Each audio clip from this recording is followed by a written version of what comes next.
नमो तस् भगवतो अर्हतो सम्मा सम्बुद्दस्स।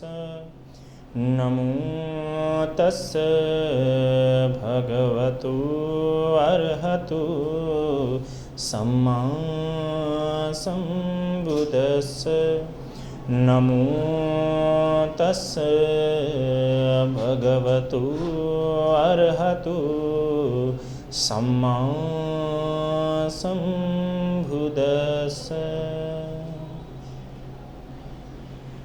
मैं नमन करता हूँ उन सम्यक संबुद्ध को जिन्होंने अथक प्रयासों से, अथक परिश्रमों से बुद्धत्व प्राप्त की है, सम्यक संबुद्धत्व प्राप्त की है, जो अरहंत है, जो लोकांतर का ज्ञान रखते हैं।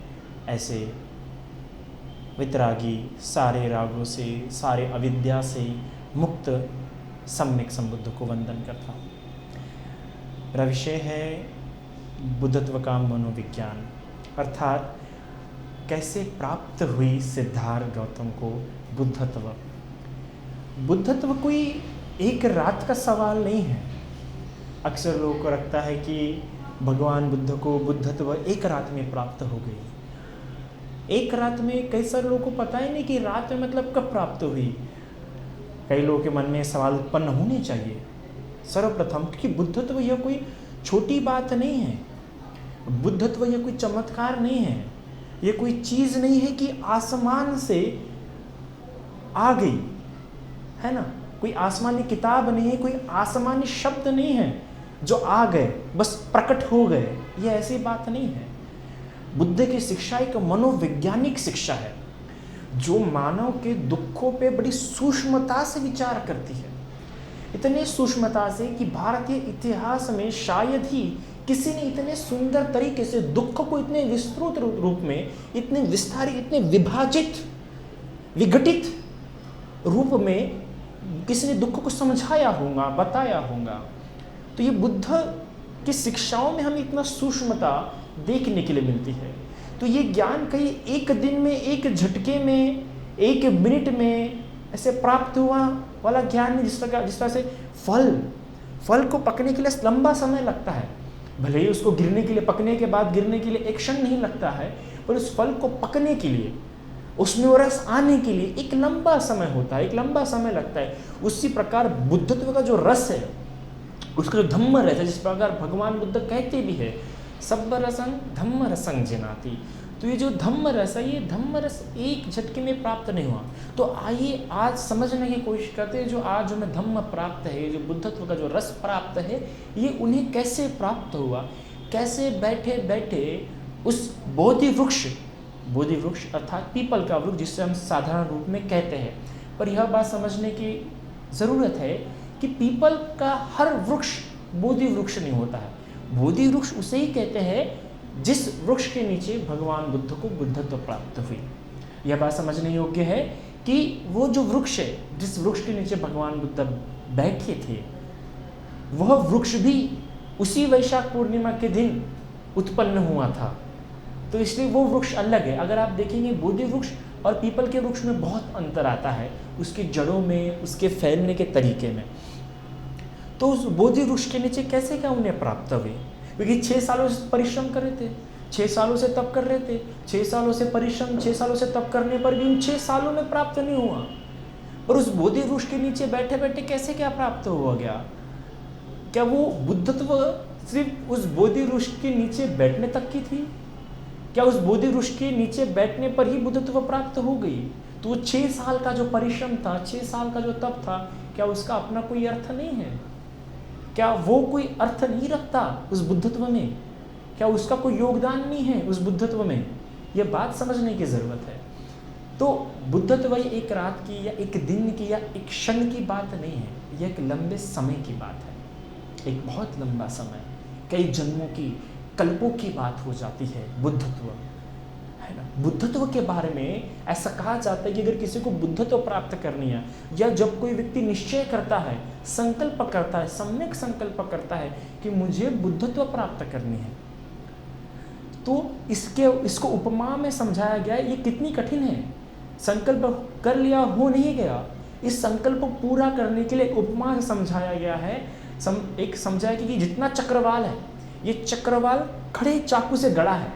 मतलब इस पूरे चक्रवाल में, पृथ्वी के पूरे इस अंतरिक्ष के एक छोर से दूसरे छोर तक ऐसे चाकू गड़ा के रखे हैं, और उन गड़े हुए चाकू पे चलना, चल के उस गड़े हुए एक चक्रवाल से एक छोर से दूसरे छोर तक उस चक्रवाल के पहुंचना, उन गड़े हुए खड़े चाकू पर चल के पहुंचना, मतलब बुद्धत्व प्राप्त करना इतना कठिन है। और एक उदाहरण समझाया गया है कि शोले बिछाए गए हैं, गरम धधकते शोले बिछाए गए हैं एक इस पूरे चक्रवाल में। चक्रवाल मतलब पूरा ब्रह्मांड, अंतरिक्ष, एक छोर से दूसरे छोर तक पूरे गरम शोले बिछाए हुए, और उन शोलों को चल के पार करना एक छोर से दूसरे छोर तक, मतलब बुद्धत्व प्राप्त करना। और इसे एक दिन नहीं होता है, इसे कल्प लग जाते हैं। और एक कल्प कितना लंबा होता है? एक कल्प इतना लंबा होता है कि उदाहरण से समझाया गया है। समझ जाइए, एक रेशम का कपड़ा है और एक 7 योजन लंबा, 7 योजन चौड़ा और 7 योजन ऐसा स्क्वायर टाइप ऑफ क्यूब, एक चौकोनी जिसके 7 योजन लंबा हो। उस इतने बड़े पत्थर को रेशम से आप एक बार घसीए, फिर 100 साल होने के बाद रेशम से एक बार घसीए, फिर 100 साल होने के बाद रेशम से और एक बार घसीए। ऐसे तब तक उस रेशम से हर 100 साल बाद घसते रहिए एक बार, जब तक कि वो पत्थर समाप्त ना हो, तब तक कि वो पत्थर पूरा बारीक ना हो जाए। वो होने पर ही क्या होता है? एक कल्प होता है। तो इतना लंबा होता है कल्प। तो ये किसी भी व्यक्ति को बुद्धत्व प्राप्त होने के लिए असंख्य कल्प लग जाता है। अब वो निर्भर करता है कि वो बुद्धत्व किस तरीके से, किस रास्ते से प्राप्त कर रहा है। ऐसा नहीं कि बुद्धत्व प्राप्त करने का एक ही रास्ता है। यह ज्ञान प्राप्त करने के फिलहाल 3 तरीके बताए जाते हैं बौद्ध साहित्य में। एक, कोई व्यक्ति इसे प्रज्ञा से प्राप्त करता है, कोई व्यक्ति से श्रद्धा रख के प्राप्त करता है, कोई व्यक्ति से वीर्य मतलब प्रयास, साहस, परिश्रम यह आगे रखते हुए इस बुद्धत्व को वो प्राप्त करता है। तो जो कोई व्यक्ति अपनी प्रज्ञा से अर्थात अपनी बुद्धि से, अपनी बुद्धिमत्ता से इस बुद्धत्व को प्राप्त करना चाहता है, उसे कम से कम 4 असंख्य 1 लाख कल्प लगते हैं। जो कोई व्यक्ति अपनी वीर्य से मतलब प्रयासों से, हिम्मत से, ताकत से प्राप्त करने की कोशिश करता है, उसे 8 असंख्य 1 लाख कल्प लगते हैं। और जो कोई श्रद्धा से प्राप्त करने का प्रयास करता है, उसे 16 असंख्य 1 लाख कल्प लगते हैं। तो इतना लंबा समय लगता है किसी भी व्यक्ति को बुद्धत्व प्राप्त करने के लिए। और हम आज तक सुनते आए हैं 6 साल कि 6 साल लगे। उसमें भी कई सारे लोगों ने गीत बना दिए, सुजाताचा अन्नामुळे बुद्धत्व प्राप्त झाली। कई लोग को लगता है कि सुजाता के अन्न के द्वारा ही सुजाता ने जो खीर दान दी उसके बुद्धत्व प्राप्त हुआ, या कई लोगों को लगता है कि उस पीपल के वृक्ष के नीचे बैठ गए और बुद्धत्व प्राप्त हो गई। यह सब बातें सिर्फ उपकारक कारण है, पर मूल कारण नहीं है। यह कोई एक दिन की बात बिल्कुल भी नहीं है। तो हम देखते हैं कि सिद्धार्थ गौतम ने गृह त्याग किया। गृह त्याग करने के बाद वह मगध देश से होते हुए जंगलों में गए। जंगलों में विविध स्थानों पे, किसी एक स्थान पर उन्होंने लगातार 6 साल तप नहीं किया। ये बात ध्यान देने योग्य है कि लगातार 6 साल उन्हें एक ही स्थान पे ध्यान नहीं किया, अलग अलग स्थानों पे ध्यान किया, है ना। और एकदम से खुद उन्होंने खुद का, ऐसा नहीं कि गृह त्याग कर लिया और खुद बैठ के ध्यान करने, ऐसे नहीं होते सिद्धार्थ, ऐसे नहीं होते बुद्ध। जो भी कोई बुद्धत्व के लिए प्रयास करता है, ऐसे नहीं। सबसे पहले जो भी कोई अपने जीवन में बुद्धत्व प्राप्त करना चाहता है, तो जब वो गृह त्याग करता है, तो उस समय जितने विद्यमान मार्ग है, मतलब जो दर्शन, जो विद्याएं, जो शिक्षाएं, जो विद्यमान साधनाएं, मार्ग मौजूद है, वो सारे मार्गों पे एक बार वो खुद स्वयं चल के दिखते हैं। वो एकदम से दिखते कि एकदम से कह देते हैं, बिना जाने, बिना उसको समझे, ऐसे कह नहीं देते हैं कि नहीं ये सारे मार्ग बेकार। जिस प्रकार आज के युग में हो रहा है, आज के युग में हम ऐसे ही किसी की निंदा कर दे रहे हैं कि ये अच्छा नहीं है, वो अच्छा नहीं, ये शिक्षा अच्छी नहीं है, जबकि हमें पता ही नहीं कि हमने उस शिक्षा को कभी पढ़ा है क्या, कभी खुद सुना है क्या, कभी जाना है क्या, नहीं। सिद्धार्थ या बुद्ध ऐसे नहीं होते। जितने बुद्ध होते वो सबसे पहले उस समय गृह त्याग करने के बाद जो जो विद्यमान शिक्षा है उन शिक्षाओं पे चल के देखते। तो उस समय 62 पंथ थे, उस समय 62 शिक्षाएं, अलग अलग पंथों की शिक्षाएं मौजूद थी।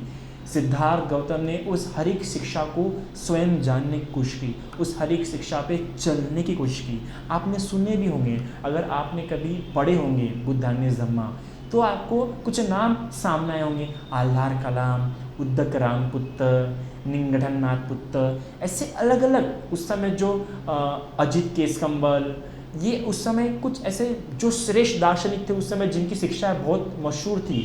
सिद्धार्थ गौतम ने पहले उन शिक्षाओं पे चलने का प्रयास किया कि ये शिक्षाएं क्या सिखाते हैं और मुझे जिसकी खोज है, मैं अपने जीवन में जो चाहता हूँ, क्या वो मुझे इस शिक्षाओं से प्राप्त हो सकता है? क्या वो एकदम से अपनी ही शिक्षा उन्होंने स्थापित नहीं की।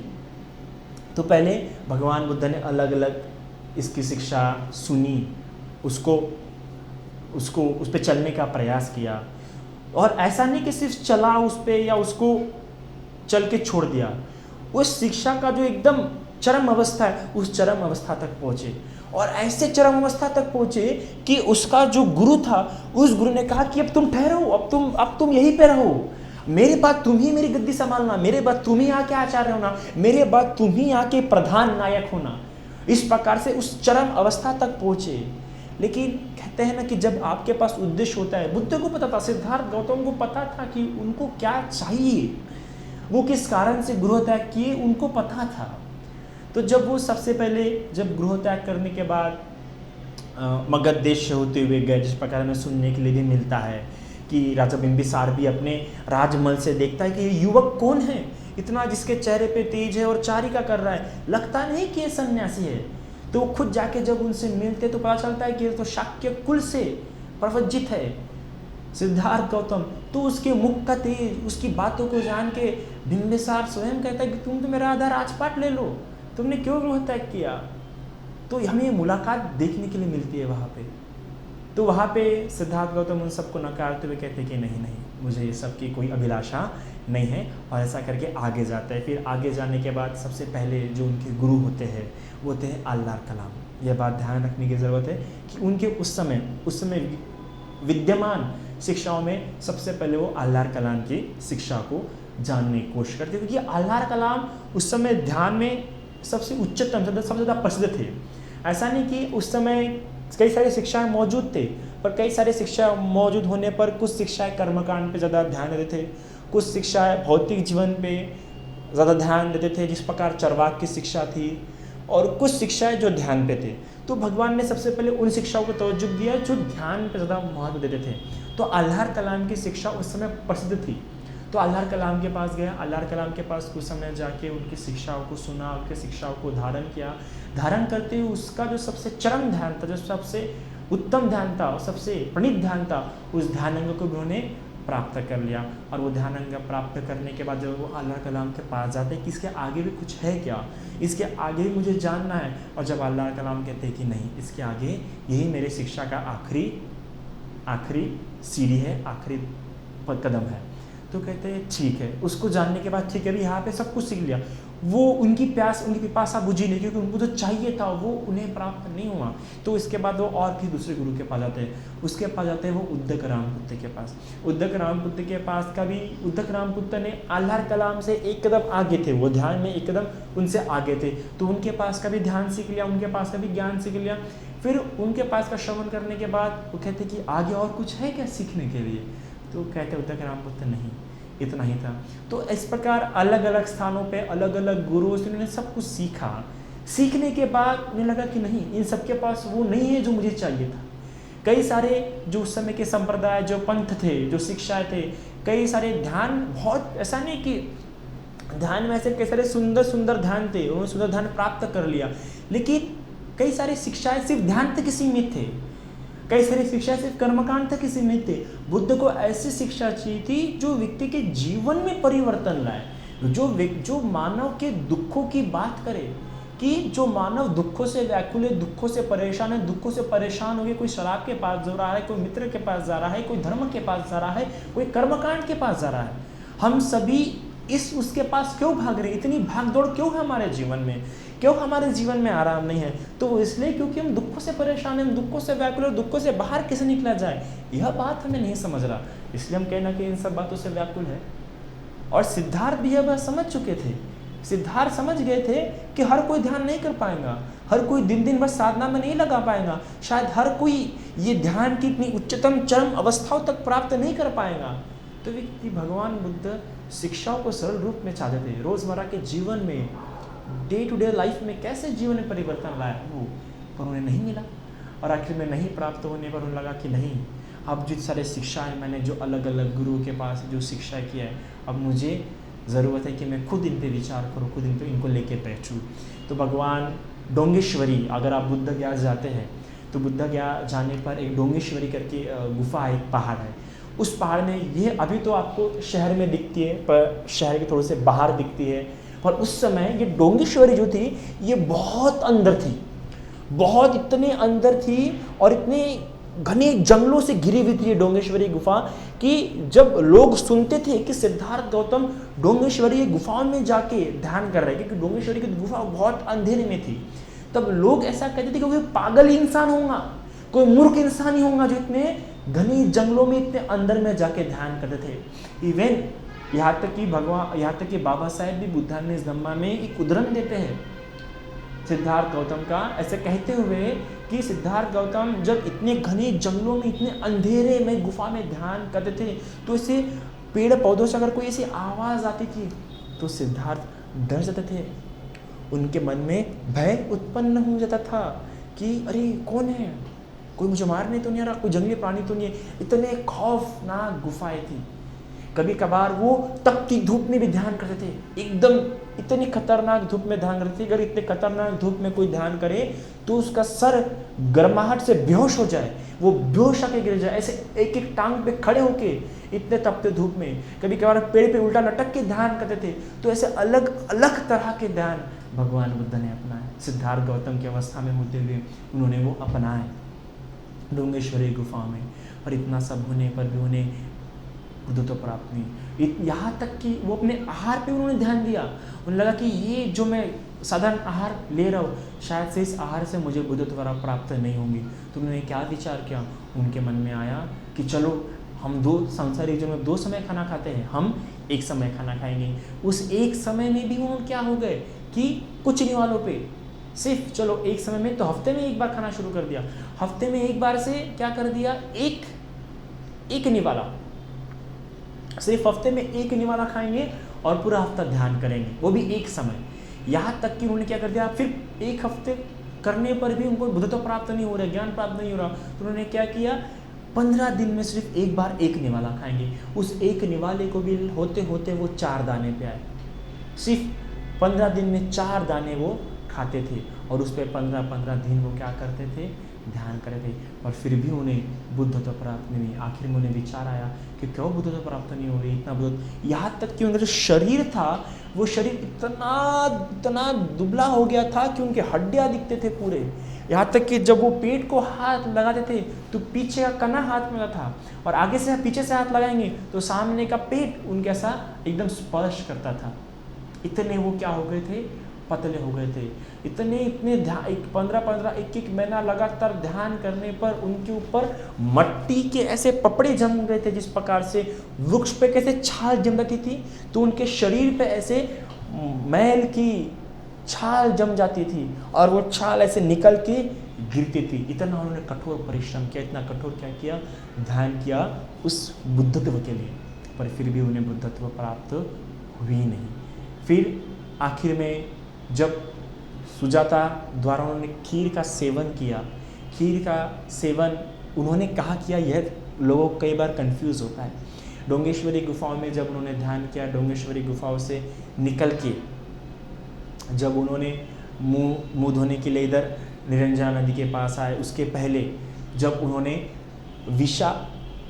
सुजाता की जब खीर ग्रहण की। अभी आपको यह बात ध्यान देने योग्य है कि सुजाता की खीर उन्होंने वैशाख पूर्णिमा के दिन नहीं ग्रहण की थी। सुजाता की खीर उन्होंने 1 महीने पहले ग्रहण की थी। ये वैशाख रात को उन्होंने सुजाता की खीर ग्रहण की थी। सुजाता की खीर उन्होंने 1 महीने पहले ग्रहण की थी, तो वैशाख पूर्णिमा के पहले वाली जो पूर्णिमा थी उस पूर्णिमा के दिन उन्होंने सुजाता की खीर ग्रहण की। और उन्होंने पीपल के पेड़ के यानी बोधि वृक्ष के नीचे उन्होंने खीर ग्रहण नहीं की थी, उन्होंने खीर ग्रहण की थी वट वृक्ष के नीचे। कई बार लोगों को लगता है कि उन्होंने पीपल के पेड़ के नीचे खीर ग्रहण की, नहीं, उन्होंने वट वृक्ष के नीचे सुजाता की खीर ग्रहण की। फिर सुजाता की खीर ग्रहण करने के बाद वो नहाने गए निरंजन नदी के पास। अब ये ध्यान देने योग्य है कि डोंगेश्वरी की पहाड़ी अलग है। डोंगेश्वरी की पहाड़ी से होते हुए वो पहले वटवृक्ष के पेड़ के पास आए, वटवृक्ष के पेड़ के पास उन्होंने ध्यान किया, वहाँ पे वटवृक्ष के पेड़ के पास उन्हें सुधा की खीर मिली, और फिर वो खीर उन्होंने ग्रहण करने के बाद जिन्होंने 49 घासों में ग्रहण की, फिर वो ग्रहण करने के बाद वो वही पात्र निरंजना नदी के पास लेके गए। वो वहाँ से चल के निरंजन नदी के पास गए। निरंजन नदी के पास उन्होंने संकल्प किया, अगर मुझे सही में बुद्धत्व प्राप्त होनी है तो यह पात्र प्रवाह के विपरीत दिशा में जाएगा। तो प्रवाह के औसय में ऐसा कह के वो पात्र पानी में निरंजना नदी में वो फेंक देते हैं। तो पात्र सही में पानी के विपरीत दिशा में जाता है, और पानी के थोड़ा विपरीत दिशा में जाने के बाद वो पात्र नीचे डूब जाता है, और नीचे डूबने के बाद खन से आवाज आती है। उसी के नीचे मुचलिंद नाग करके वास करता है, वो नागराज था। तो उस नागराज के मन जब वो एक खन से आवाज़ सुनता है तो वो कहता है, अरे आज फिर कोई बुद्ध हुआ है, कल फिर कोई बुद्ध हुआ था। तो जो भी कोई बुद्धत्व प्राप्त करता है या जो भी कोई बुद्धत्व प्राप्त करता है तो वो ऐसे ही खीर ग्रहण करने के बाद इसी तरह निरंजना नदी के पास आता है। जैसे आपको पता होगा, आज हमें पाली साहित्य में 28 बुद्धों का वर्णन मिलता है। अब तक के 28 बुद्धों के गए। हमें तो सिर्फ अगर जो साहित्य पढ़ता नहीं होगा पाली साहित्य, उनको सिर्फ गौतम बुद्ध के बारे में पता होगा, लेकिन इसके पहले भी 28 बुद्धों का हमें वर्णन मिलता है। तन्हनकर बुद्ध, मेधनकर बुद्ध, संहरणकर बुद्ध, काश्यप बुद्ध, फस्य बुद्ध, विपस्सी बुद्ध, कौंडन्य बुद्ध, ऐसे कई सारे बुद्ध होके गए हैं समय समय पे, क्योंकि बुद्ध किसी एक की मोनोपोलो नहीं हो सकती है। समय समय पे कई सारे बुद्ध उत्पन्न होते रहते हैं, कई सारे। हमें तो साहित्य में सिर्फ 28 बुद्धों का वर्णन मिलता है, पर कई बुद्ध होके गए हैं। इसलिए हम कहते हैं वंदना में, ये च बुद्ध अतीता च ये च बुद्धा अनागता पच्चुपन्ना च ये बुद्धा अहं वंदामि संपदा। अर्थात कि अतीत काल में जितने बुद्ध हुए होंगे, भविष्य में जितने बुद्ध होंगे, और वर्तमान जितने बुद्ध हुए उन सभी को मैं वंदन करता हूँ। ये बुद्ध होते रहते हैं। तो इस प्रकार जितने भी कोई बुद्ध होंगे वो हमेशा बुद्धत्व होने के पहले इसी तरह निरंजना नदी के पास आते हैं और यह संकल्प करते हैं। अभी कुछ दिनों पहले ऑनलाइन यूट्यूब पे एक डिबेट हुआ था। उस डिबेट में ऐसा बहुत जोर, क्योंकि कई सारे लोग आलोचना करना चाहते हैं, कैसा ऐसे लोग होते हैं जो सिर्फ आलोचना पे अपना समय बर्बाद करते हैं। तो बीच में यूट्यूब पे एक वीडियो वायरल हुआ था कि जैसा बुद्ध पे ऐसा आरोप, बुद्ध पे ऐसा चमत्कार पे आरोप लगाने के लिए ऐसा लोगों ने कुछ ऐसे कुरूप मानसिकता वाले थे जिन्होंने ऐसा किया कि जो कोई ऐसे बुद्ध समान निरंजन नदी में ऐसा हमें पात्र विपरीत दिशा में जाके दिखाएगा, उसे 50,000 का इनाम। सबसे पहले आपको भारतीय संस्कृति में एक बात समझनी होगी, कई सारी बातें सांकेतिक होते हैं, कुछ बातें समझाने के लिए दिखाई जाती है। तो जब ऐसा कहते हैं कि भगवान बुद्ध का पात्र प्रवाह के विपरीत दिशा में गया, तो इसका अर्थ ये होता है कि जो भगवान बुद्ध की शिक्षा होती है, जो भगवान बुद्ध की जो शिक्षा है, ये संसार से बिल्कुल विपरीत है। भगवान ने कहा भी है कि देखो भिक्षु, अगर तुमको लाभ सत्कार चाहिए तो उसका मार्ग अलग है, और जो निर्वाण का मार्ग है ये अलग है। इस प्रकार से आपको बुद्ध की शिक्षाओं को समझना होगा। तो जब निरंजन नदी के पास वो पात्र बिछाते हैं, पात्र जब चला जाता है तो भगवान वहाँ से होके भगवान बुद्ध गया में जाते हैं, गया से बौद्ध गया में जाते हैं, और बौद्ध गया में उस बोधि वृक्ष के नीचे भगवान बुद्ध पालथी मार के बैठते हैं। अब पालथी मार के बैठते हैं तो आपको यह बात ध्यान देने योग्य है कि वो बोधि वृक्ष जो वहाँ पे है, ये बोधि वृक्ष भी जब सिद्धार्थ गौतम का जब जन्म हुआ था तब इस बोधि वृक्ष का भी वहाँ पे क्या हुआ था, जन्म हुआ था। इसके अलावा और मतलब उस दिन और 7 लोगों ने जन्म लिया था। एक सबसे पहले ये बोधि वृक्ष, इसका भी जन्म वैशाख पूर्व जिस दिन भगवान बुद्ध का जन्म हुआ था, उसका इस बोधि वृक्ष का जन्म भी उसी दिन हुआ था। इसके अलावा यशोधरा का भी, अर्थात उनकी पत्नी, उसका भी जन्म उसी दिन हुआ था। उनका सारथी मतलब उनका छन्ना, उनका घोड़ा कंथक, और इसके अलावा 4 सोने घड़े भी निकले थे, और उनका मित्र कालुदाई। इस प्रकार से 7 लोगों का जन्म उसी वैशाख पूर्णिमा के दिन हुआ था। तो भगवान जब बोध गया आते हैं तो बोध गया में उस बोधि वृक्ष के नीचे पालथी मार के बैठते, और जब पालथी मार के बैठते तो ये वज्रासन में नहीं बैठते, और कोई साधारण सी पालथी नहीं होती है, तो ये पद्मासन होता है, अर्थात दोनों पैर ऐसे फैसे होते हैं। इसलिए जब भी बुद्ध की मूर्ति बनाई जाती है तो मूर्ति के नीचे कमल दिखाया जाता है, कमल के ऊपर बुद्ध को बिठाया दिखाया जाता है। तो ये बात समझने की जरूरत है कि सही में कि भगवान बुद्ध कमल पे नहीं बैठे थे। दरअसल वो जो बैठने का जो उनका पोस्चर था, जो बैठने का तरीका था, वो पद्मासन था। पद्मासन मतलब दोनों पैर जो फंसे हुए होते हैं अपने पालथियों में, और पद्म का अर्थ होता है कमल। तो जब ये दोनों पैर ऐसे फंसे होते हैं तो ये पूरे कमल की तरह दिखते हैं। तो इसलिए जब भी बुद्ध की मूर्ति बनाई जाती है तो नीचे में कमल दिखाया जाता है। तो ये संकेत है कि भगवान बुद्ध उस जब आसन पे, जो बोधिमंड कहते हैं, जो बोधि सिंहासन जो होता है, वहां पे वो ऐसा आसन लगाए, बोधि मतलब पद्मासन में बैठे हुए होते हैं। और जिस आसन पे वो बैठा होता है वो तृण का बना होता है, ऐसा नहीं कोई मखमल का नहीं होता है। तो जैसे पास ही में एक स्वास्तिक नाम का चरवाहा होता है जो गौवों को चराता है। तो वो रोज क्या करता था कि उसे पता अभी वापस जाना है और गायों को साथ में वापस लेके जाना है, तो वो गायों को बाद में खिलाने के लिए अपने साथ में घास बांधता था, ताकि वो जब गायों को वापस लेके जाए तो कुटिया में वो अगर गायों को चारा देना रहा तो वो घास दे सके।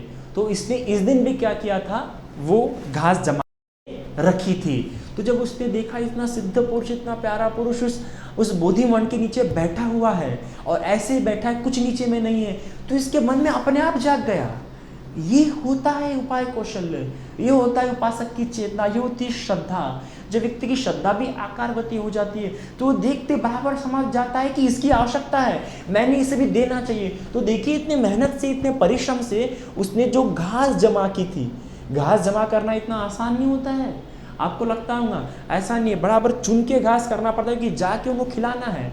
तो इतने मेहनत से जिस चरवाहा ने अपने गायों के लिए जो घास जमा की थी, वो जाके सिद्धार्थ गौतम को देखता है, क्योंकि वो देखता है कि सिद्धार्थ गौतम बिना आसन के बैठा है ज़मीन पे, तो उसे लगता है कि मैंने ये देना चाहिए, मेरी तरफ से ये उस महान इंसान को जाना चाहिए।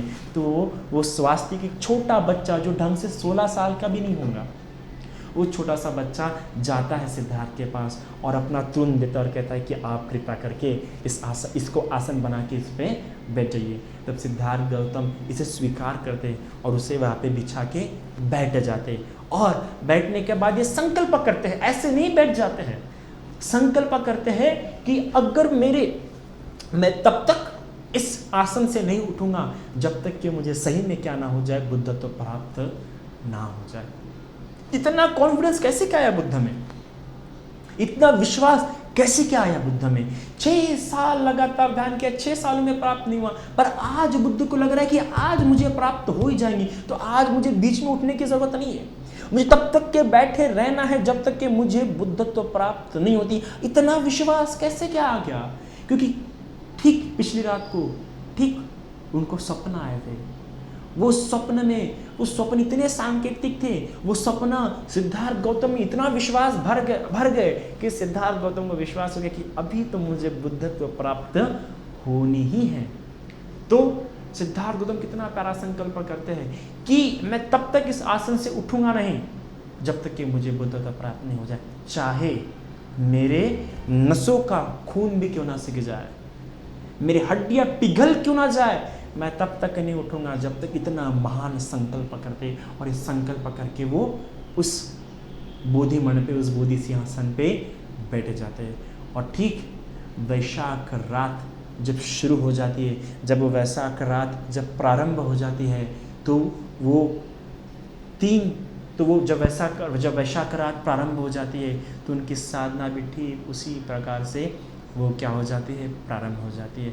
तो इस वैशाख रात को आपको जरा 3 प्रहरों में समझना होगा। इसको आप 12 घंटों में नहीं समझ सकते, आप एक साथ नहीं समझ सकते इस वैशाख रात को, या 1 मिनट में नहीं समझ सकते आप इस वैशाख रात को। ये वैशाखरात को सबसे पहले आपको 3 प्रहरों में बांटना होगा।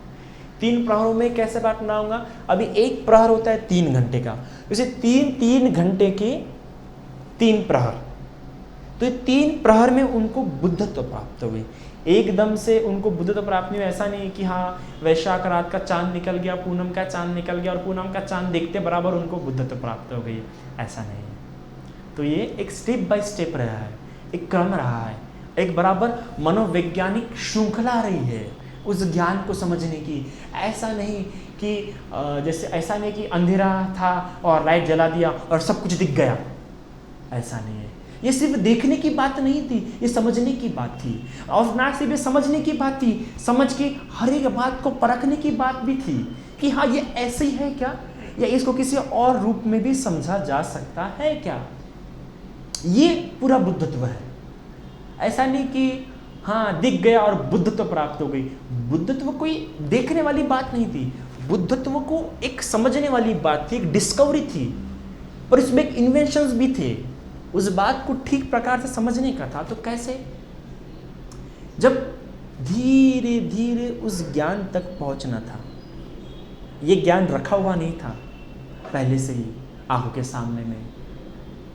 ये ज्ञान को उस मन के श्रृंखला में उतारना था, उस हर एक बात को समझना था कि ये ऐसे ही क्यों है, ये कुछ किसी और तरीके से नहीं क्यों नहीं हो सकती।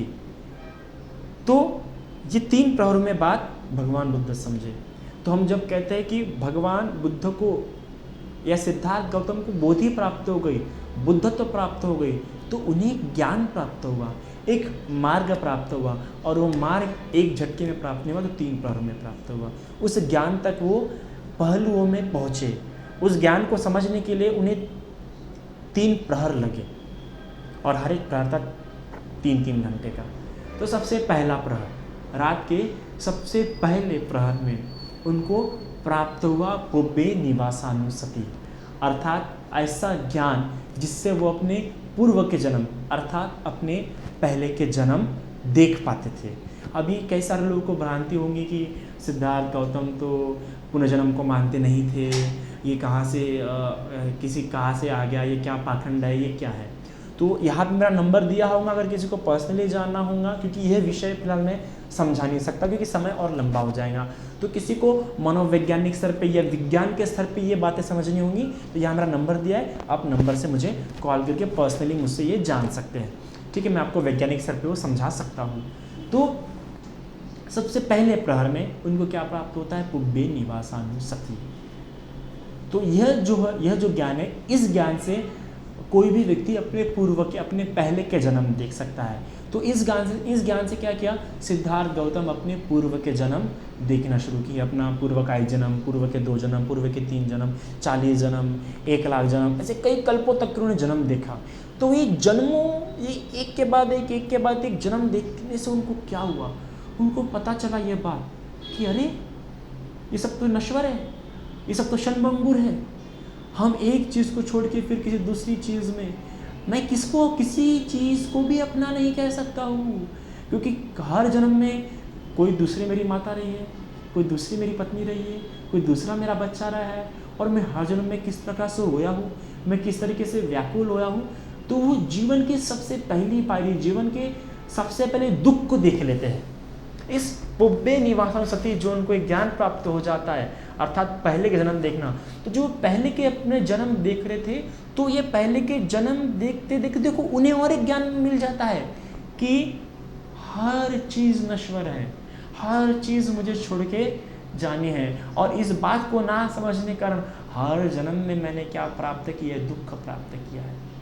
मैंने खुद के प्राप्त किया, इसके लिए कोई ईश्वर जिम्मेदार नहीं था, कोई दूसरा भी जिम्मेदार नहीं था। बस यह बात, एक छोटी सी बात, एक छोटी सी समझ, एक छोटा सा ज्ञान जो मैं नहीं समझ पाया था कि वो हर चीज़ जिसे मैंने अपना कहा, जिससे मैंने प्रेम किया, वो चीज़ मुझे छोड़नी थी। देखिए ना, हर जन्म में आज भी तो हम रोते हैं हमारे पुत्र की, अगर हमारा पुत्र हमसे दूर चला गया तो आज भी तो हम रोते हैं। हमारी पत्नी अगर हमसे दूर चली गई तो, या किसी ने हमें धोखा दे दिया, या किसी ने हमारा विश्वासघात कर लिया, हम रोते हैं और हम क्या होते हैं? व्याकुल होते हैं। भगवान बुद्ध ने उस समय अपनी पुब्बे निवासन शक्ति से, अपने अनुभव के स्तर पे, से बुद्धि विलास से या किताबों से पढ़ के नहीं किया, तो अपने अनुभव के स्तर पे, अपनी भावनाओं के स्तर पे उन्होंने हर उस जन्म में अपने उस प्रिय व्यक्ति को दूर जाते हुए देखा, और वो दूर जाते हुए कैसे उनके मन में दुख उत्पन्न हो रहा था, वो उस बात को जाना। फिर जानते जाते 3 घंटे इस बात को सिर्फ वो देखते रहे, एक से दूसरा जन्म, दूसरा से तीसरा जन्म, तीसरा से चौथा जन्म। सोचिए 1 घंटे में होते हैं 60 मिनट, हर 60 मिनट के हर एक मिनट में होता है 60 सेकंड, और हर एक 60 सेकंड में कितने सेकंड्स होते हैं। तो ये 3 घंटे उन्होंने अपने पूर्व के कितने जन्म देखकर और उस हर एक जन्म के हर एक दुख को अनुभव किया, स्पर्श किया। फिर इसके बाद अगले प्रहर में उन्हें क्या प्राप्त होता है? उन्हें प्राप्त होता है जो कि किस कारण से मृत्यु होती है और किस बात से कहाँ पे जन्म ग्रहण होता है। ये जो मैं यहाँ से वहाँ, पहले प्रहर में उन्होंने क्या देखा? पहले प्रहर में उन्होंने ये देखा कि मैं यहाँ से वहाँ उत्पन्न हो रहा हूँ, फिर वहाँ से यहाँ उत्पन्न हो रहा हूँ, उस जन्म में मेरी ये माता थी, उस जन्म में मेरे ये पिता थे। तो उन्होंने अपने रिश्तों को दूर जाते हुए देखा, उनसे उत्पन्न होते हुए दुख को देखा, अपनी व्याकुल स्थिति देखी, अपने मन को रोते हुए देखा, वो दुख को देखा उन्होंने पहले स्थिति में, और दुख वो कैसे उत्पन्न हो रहा होते देखा।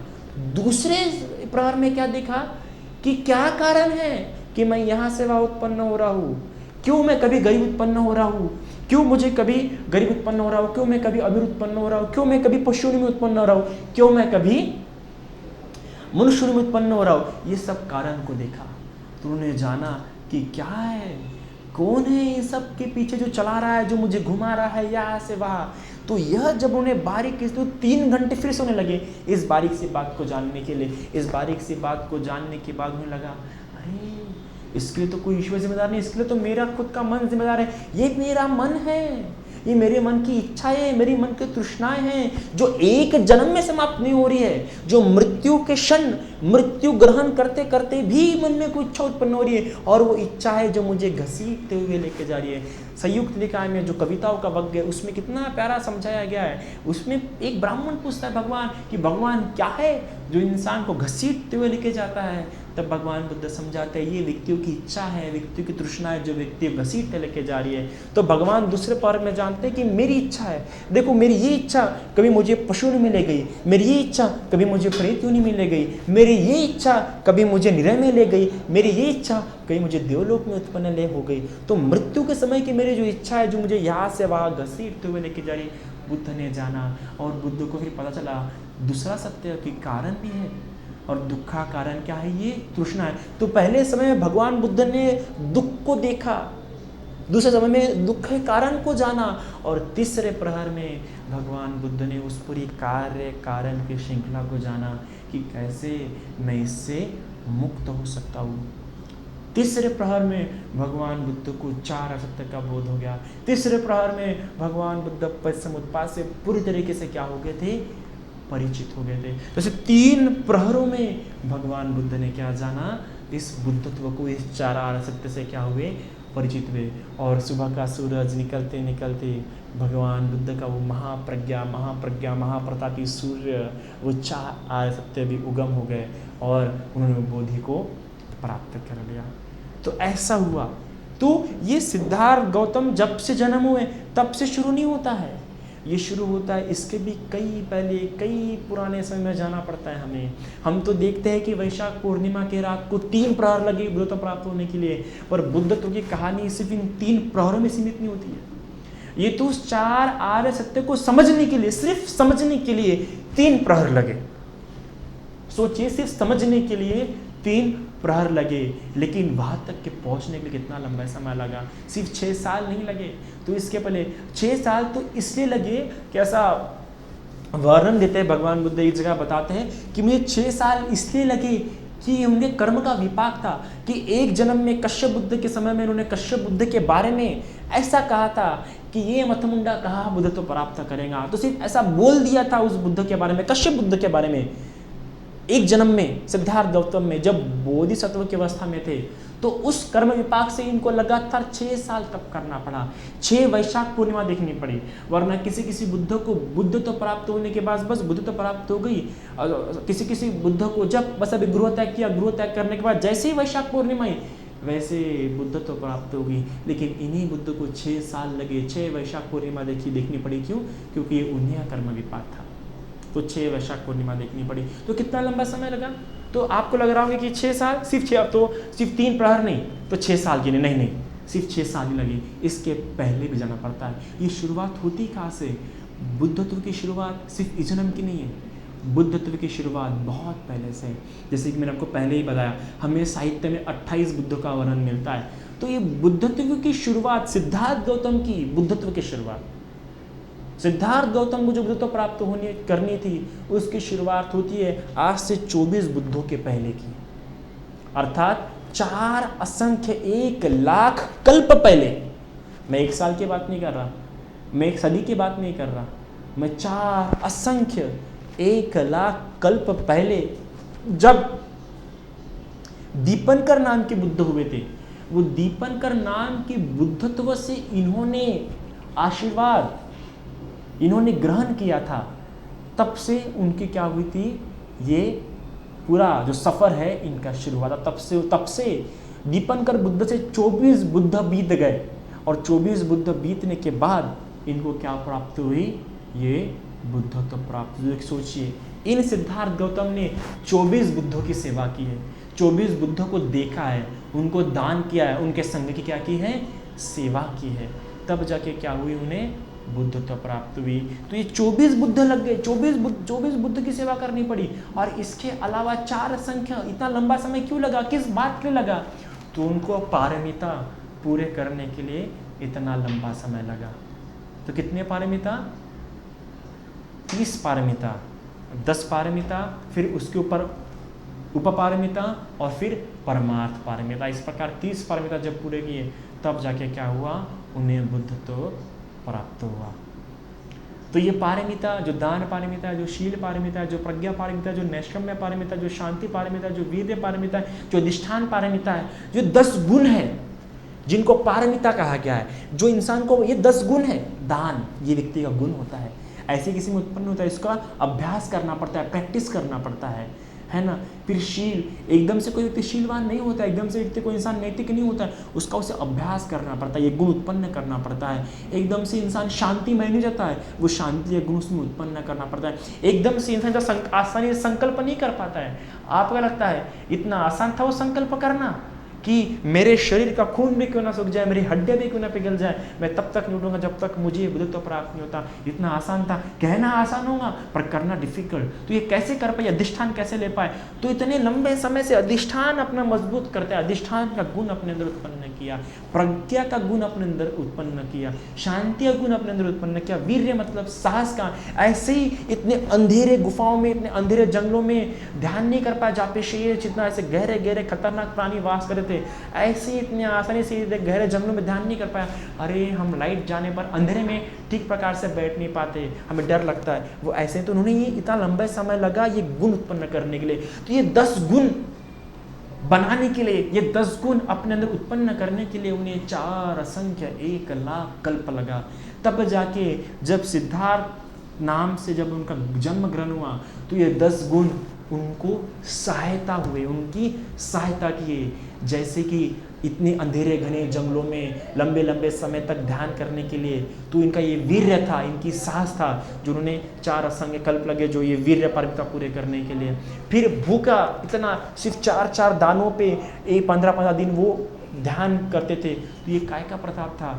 तो ये उनका त्याग पारमिता, जो प्रज्ञा की पारमिता थी, और यहाँ तक कि जो शांति की, इतनी भूख होने पर भी वो शांत रह पाए, तो उनकी शांति की पारमिता थी। फिर जो मार सेना आई थी, वो मार सेना से इतने साहस के साथ उन्होंने लड़ा। तो कैसे लड़ा? तो ये उनकी प्रज्ञा की पारमिता थी, ये उनकी दान की पारमिता थी, ये उनकी शील की पारमिता थी। तो ये सारे उनके पारमिता, जो 10 गुण जिनको पारमिताओं का नाम दिया गया। पारमिता मतलब जो इंसान को पार करा दे। क्या पार करा दे? ये भव संसार, ये दुख का सागर जो पार करा दे। तो ये 10 गुण उत्पन्न करने के लिए, उन्हें बनाने के लिए उन्हें कितने लगे? 4 असंख्य 1 लाख कल्प लगे। तब जाके उनमें क्या हुई? ये साहस उत्पन्न हुआ। तब जाके वो 6 साल इतने कठोर से कठोर परिश्रम कर पाए। मज्जिन निकाय में एक सुत्ता आता है, बोधि राजकुमार सुत्ता, उसको आप ध्यान से पढ़िए। उसमें बड़े सुंदर तरीके से बताया कि भगवान बुद्ध ने कितने तरीके के ध्यान के, इतने अलग अलग तरीके के उन्होंने क्या किया है, ध्यान किया, वो पढ़िए। और कैसे कितना, और जातक कथाओं को भी, जातक कथाओं में मार कथा को पढ़िए, कितने सुंदर तरीके से उन्होंने मार को हराया। अरे इतना डर जाता है इंसान जब मार आंखों के सामने में आता है। जब उस बोधि वृक्ष के नीचे वो बैठे थे तो वो जो 3 प्रहरों में जो उन्होंने 3-3 घंटे के एक प्रहर में जो उन्होंने एक एक विद्या प्राप्त की, एक एक ज्ञान को जाना, तो वो 3 प्रहरों के पहले मार आया, तो मार के साथ कितने साहस के साथ उन्होंने जंग लड़ा। इतना कि उस युद्ध को देखने के लिए खुद ब्रह्मा आ गए थे, खुद इंद्र आ गए थे, खुद 10 सहस्त्र चक्रवाल के सारे देवता लोग आ गए थे, क्योंकि ये कोई मामूली युद्ध नहीं था। इस पृथ्वी पे कितने तो भी युद्ध लड़े गए, कितने तो भी युद्धों में खून खराबा हुआ है, और कितने ही युद्ध किसी दूसरे इंसान पे, किसी दूसरे राज्य पे, किसी दूसरों के धन संपत्ति पे विजय प्राप्त करने के लिए, उसको अपने अंदर हथियाने के लिए लड़े गए हैं। पर ये एकमात्र युद्ध था जो स्वयं के राग द्वेष मोह पे, स्वयं के अविद्या पे जीत हासिल करने के लिए लड़ा जा रहा था, जो मार से लड़ा जा रहा था, जिसके अंदर, जिसके वश में पूरी दुनिया है, जिसको नमूची कहा जाता है, क्योंकि जिसको वशवर्ती कहा जाता है, मार को वशवर्ती कहा जाता है, इसलिए भी कहा जाता है जिसके वश में सारा संसार है, उसके वश से बाहर निकलने के लिए ये युद्ध लड़ा जा रहा था। अधिपति कहा जाता है मार को, उसका एक नाम अधिपति भी है, क्योंकि उसका अधिपत्य चलता है सारे लोक पे, सारे संसार पे। उसके अधिपत्य से बाहर निकलने के लिए ये युद्ध लड़ा जा रहा था। तो ऐसे युद्ध को देखने के लिए ब्रह्मा, इंद्र, सारे 10 सहस्त्र चक्रवाल के देवता लोग आ गए थे देखने के लिए। और जब मार सही में अपने गिरी मेखल नाम के हाथी पे सवार होकर आया था, इतना बड़ा गिरी मेखल हाथी था कि उसको देखते बराबर लोग डर जाते थे। और अपनी इतनी बड़ी सेना के साथ, उसकी सेना में कई सारे लोग अलग अलग मुख, डरावना चेहरा लेके, दुनिया भर के शस्त्र, दुनिया भर के तौर तरीके, हथियार हाथों में लेके ऐसे जम के चिल्ला के बुद्ध की ओर बढ़ते जा रहे थे। उनका जब बुद्ध की ओर बढ़ना शुरू हो रहा था तो खुद ब्रह्मा डर गया था, वो 10 सहस्त्र चक्रवाल के एक कोने में जाके बैठ गया। इंद्र अपना शंख लेके कहीं और जाके भाग गया, बैठ गया। लेकिन बुद्ध अपने उस बोधि मन पे, उस बोधि सिंहासन पे, उस बोधि वृक्ष के नीचे शांत बैठे थे। तो ये उनके शांति का गुण था, ये उनके शांति का पारमिता था। हमें ये नहीं भूलना चाहिए कि जब हमारी कोई हार्ड एग्ज़ाम होती है तो हम डायरेक्टली एग्ज़ाम में जाके बैठते नहीं हैं, बल्कि उसके लगातार 1 साल से 2 साल से क्या करते आते हैं। तो एक छोटी सी एग्ज़ाम की, एक 3 घंटे की एग्ज़ाम के लिए हम 2 साल लगातार मेहनत करते हैं, कितनी किताबें पढ़ते हैं। ये तो बुद्धत्व की परीक्षा थी जिसमें मार को हराना था, जिसके वश से बाहर, उस वशवर्ती के वश से बाहर निकलना था, उस अधिपति के अधिपत्य से बाहर निकलना था। तो इतनी आसान होंगी। तो इस जंग को लड़ने के लिए 4 असंख्य 1 लाख कल्प लगे, जिसमें उनको ये 10 गुण क्या करने थे, अपने अंदर डेवलप करने थे, उत्पन्न करने थे, और उन्होंने किया। और उन्हीं 10 पारमिताओं के प्रताप से उन्होंने उस मार पे विजय हासिल की। इसलिए तो भगवान बुद्ध ने, इसलिए तो जय मंगल अष्टगाथा में कहा है, दानादि धम्म विधिना जितवा मुनिंदो। तो दानादि धम्म, दान आदि धम्म मतलब दान पारमिता, और ऐसे जो पूरे बाकी 10 पारमिता है, दानादि पारमिता, जितने पारमिता है, दानादि धम्म विधिना, ये दानादि पारमिताओं से, विधि से उन्होंने क्या किया, वो मुनिंदों ने जीत हासिल की उस मार पे। तो ऐसा था बुद्धत्व, इतना सरल नहीं था। और भी कई रूपों में इसको समझा जा सकता है, इसको जाना जा सकता है, पर इतना आज के लिए काफ़ी। इसी को हम आप इस संक्षिप्त रूप में समझिए। इसमें भी कई सारे ऐसे बारीक बातें हैं जो समझने के योग्य है। जिस प्रकार मार ने किस तरीके से आक्रमण किया, यही बात समझने योग्य है। किस तरीके से मार वहाँ पे शोर मचा रहा था, कितने तरीके से मार ने हमला किया, बुद्ध ने उसको कैसे रोका, फिर वो कौन सा प्रहर था, ये कई सारे बारीक बातें, कैसा वातावरण हो रहा था, कौन कौन देख रहा, ऐसी कई सारी बारीक बातें उसमें जान लायक है। फिर दीपंकर बुद्ध से उन्होंने कैसे क्या वो संकल्प लिया, कैसे क्या दीपंकर बुद्ध से आए, ऐसे कई सारे बारीक बातें इस बुद्धत्व में जानने योग्य है। पर इतना आज के लिए काफ़ी है। इतना ही जानने की कोई सरल बात नहीं थी बुद्धत्व, ये कोई एक रात की बात नहीं थी, ये एक बहुत लंबे समय की, बहुत लंबे दौर की बात है। तो उस बुद्धत्व को इतने सरल रूप में भगवान बुद्ध ने आपके सामने ला के रखा है। उस ज्ञान को, एक ये सब बताने के बाद एक भिक्षु के मन में आ गया, जब भगवान बुद्ध बता रहे थे कि मुझे इतना प्रयास करना पड़ा, तप करना पड़ा, तो एक भिक्षु के मन में कौतूहल जाग गया। उसने पूछ बैठा बुद्ध से वो कि भगवान, आपने जितनी मेहनत की है, इतना परिश्रम किया है, क्या हमें भी उतना परिश्रम करना पड़ेगा? क्या हमें भी उतनी मेहनत करनी पड़ेगी? तो भगवान उसका आगे कितना प्यारा कहते हैं कि नहीं भिक्षु, तुम्हें इतनी मेहनत करने की कोई आवश्यकता नहीं है। मैंने जो मार्ग खोजा है बस उस पे चलो, तुम आसानी से क्या कर लोगे, कम से कम तुम 7 जन्म में भी क्या कर सकते हो, ये मार्ग को प्राप्त कर सकते हो। तो इतना सुंदर मार्ग भगवान बुद्ध ने आपके सामने ला के रखा है, इसको जानिए और समझने की कोशिश कीजिए। आने वाले समय में वैशाख पूर्णिमा आ रही है, इस वैशाख पूर्णिमा को अच्छे तरीके से मनाइए। देख लीजिए, आज आपने सुन लिया कि कितने कठिन परिश्रम से भगवान बुद्ध ने बुद्धत्व प्राप्त की है, तो इस वैशाख पूर्णिमा को आपने किस तरीके से मनाना चाहिए, कितने हर्षोल्लास से, कितने श्रद्धा प्रकट करते हुए, क्योंकि इतना कठिन मार्ग इतने सरल रूप में आपके आंखों के सामने ला के रखा है, तो आपने कैसा मनाना चाहिए, इस पर ध्यान दीजिए। इतना आज के लिए काफ़ी है। साधु साधु साधु।